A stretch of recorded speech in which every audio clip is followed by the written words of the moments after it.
chacun d'entre nous, il est unique. Et que quand on veut apprendre à fonctionner avec l'autre, il faut déjà apprendre à fonctionner avec soi-même. Ça veut dire que moi, de ma petite expérience de quelques dizaines de milliers de couples, j'ai vu que les 3/4 des problèmes de couple, en fait, sont des problèmes personnels qui dégénèrent en problèmes de couple. C'est que monsieur, il n'a pas confiance en lui, alors il va dire à sa femme qu'elle est nulle. Alors, ou elle n'a pas coupé le cordon ombilical, alors elle va dire tu parles trop à ta mère.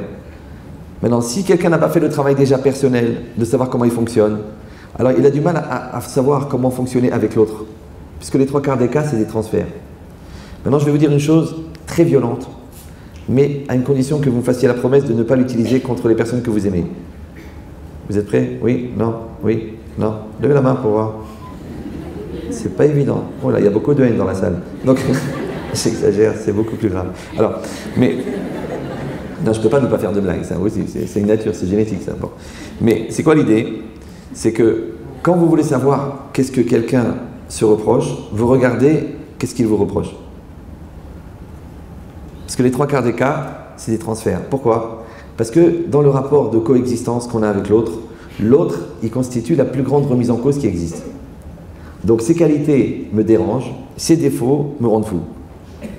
Mais ça, encore une fois, ça part d'un premier travail qui est à la base, à mon avis, de tout.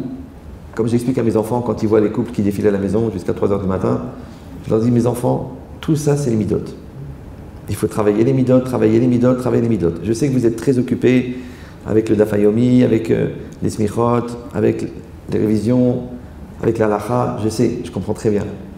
Mais l'intérêt d'avoir des smichot et une femme dépressive, c'est pas évident. Donc il faut trouver le temps de travailler les midotes, vraiment. Et travailler avec les midotes, c'est pas simplement d'avoir un seder de Messiat et Sharim, parce que ça, il faut le connaître par cœur.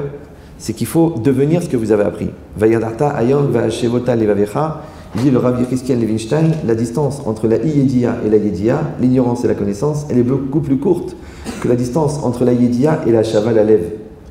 Ça veut dire que ça prend du temps. À Shaval Alev, c'est comme à Shavat Aveda. Tu dois ramener l'objet à son propriétaire. Et bien, Ashava la lève, ça veut dire que tu dois ramener la chose à ton cœur. En français, on appelle prendre à cœur. Alors, prendre à cœur, c'est mieux que de prendre à carreau pour ceux qui jouent à la melone.